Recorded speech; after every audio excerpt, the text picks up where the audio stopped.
What's up, everybody? Glad to be back. Um, it is a gorgeous day out here. It is just beautiful. Um, really happy I decided to come outside and do a video. Um, Not really quite sure what I want to talk about today. Um, well, actually, I do know the topic that I want to cover because I was looking through some of my old journals. For those of you that don't know, I have done an extensive amount of journaling my whole life. Literally dozens and dozens of composition books that are completely full. And I've also accumulated quite a large library. I've always been a very big reader. And I was going through some of my old composition books and journals and stuff in some of my books, and came across this book here,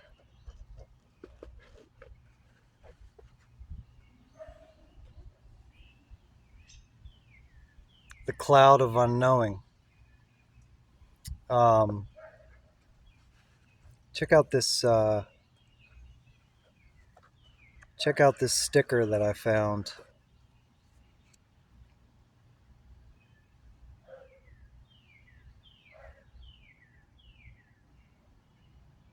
Isn't that beautiful?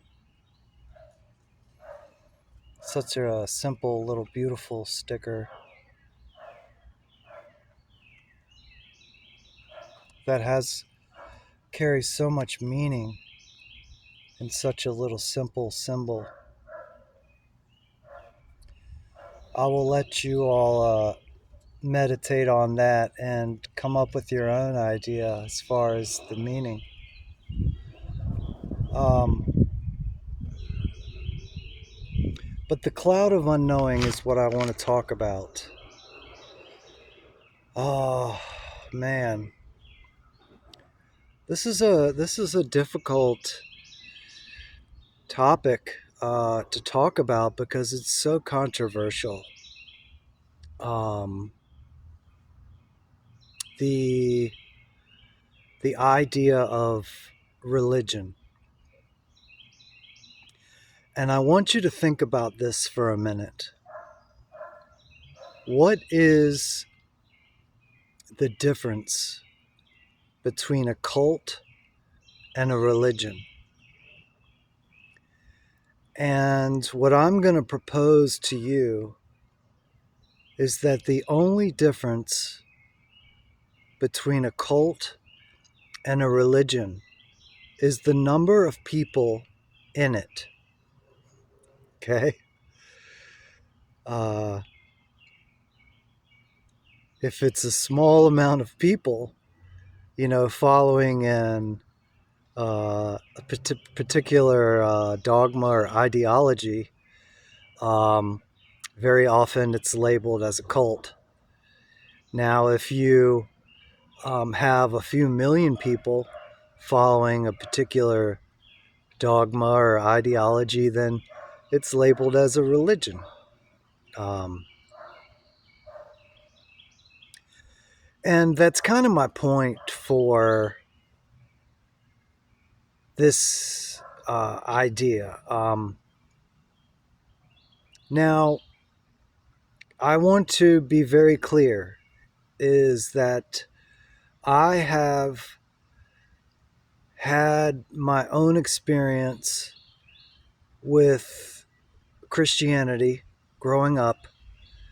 Um, I was raised, I guess, Presbyterian, but we never went to church unless we were up in Michigan for the holidays.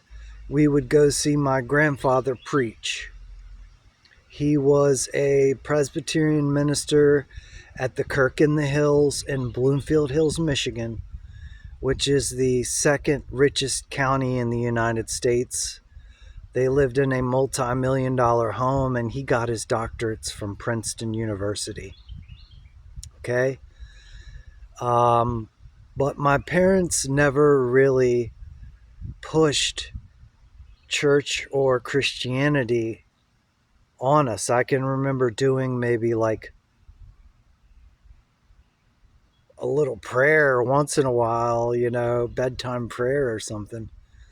But apparently, my dad was given the choice of when he turned 16, if he wanted to continue to go to church or not, and he chose not to. So I think my dad was kind of an atheist, but my mom was definitely a believer, but she just never really was um, into going to the church thing until she was diagnosed with terminal cancer and reconnected with her Christian roots and started going back to school to be a minister like her father.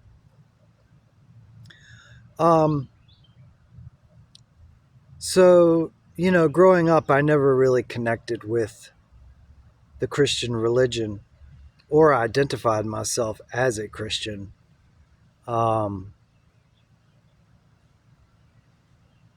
so, when I got into my teens, I really started gravitating more towards the sciences, physics, um, reading A Brief History of Time by Stephen Hawking, and just being absolutely amazed with how everything was interconnected and how physics really uh, went hand in hand with that philosophy that we are all one and everything is connected.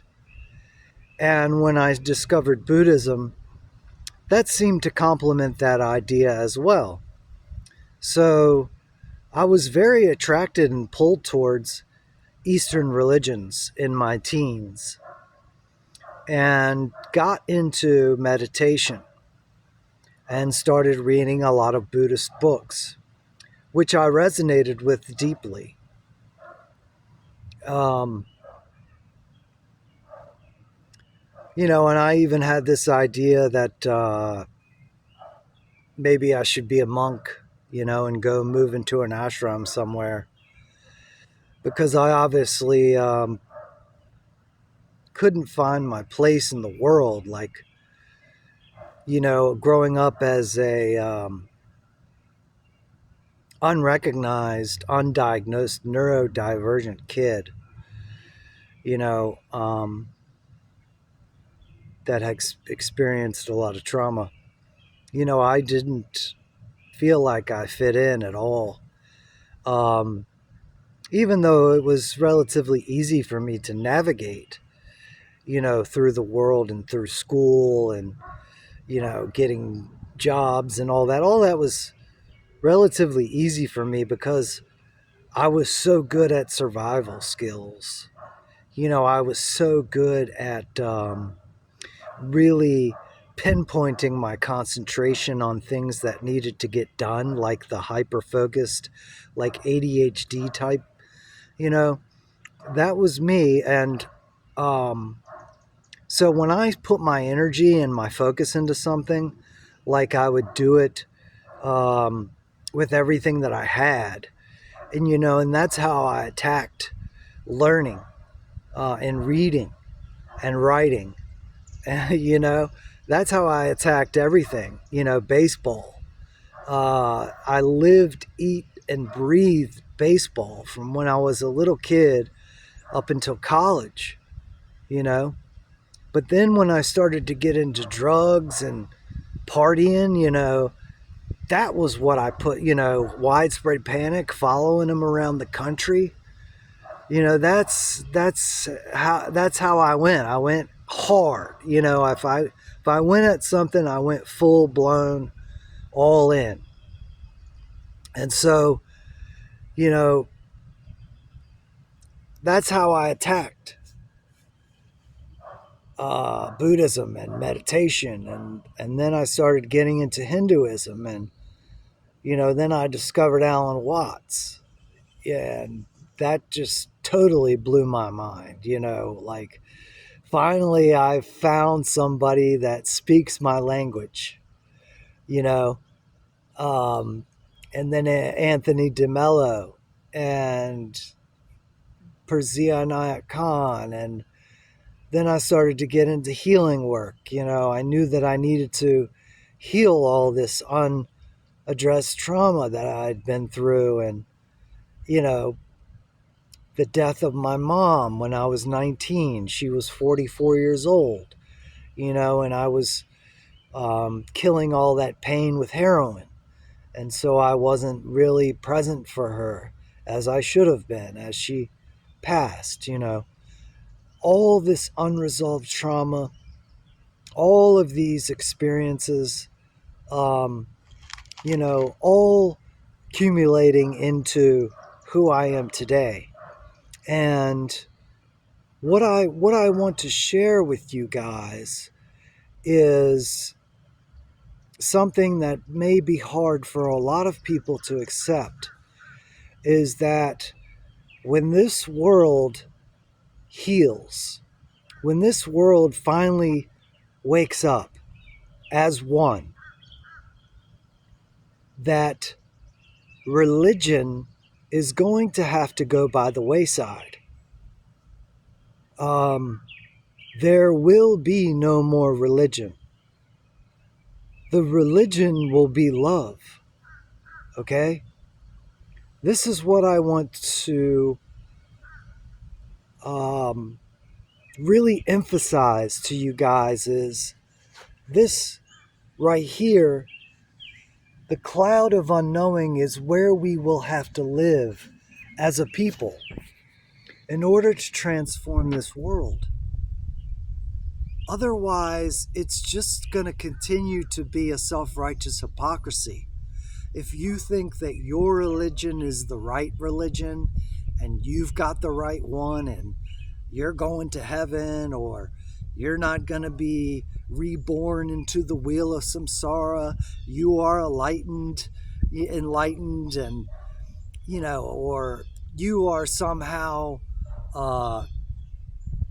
practicing the right path, and you need to teach everybody else the right path and they need to get on it too, or they need to give their life over to Jesus in order to be saved, or all of this nonsense is going to have to be let go. We are going to have to let go of our stories. You are not your story. And so, how is this going to happen? I'll tell you exactly how it's going to happen.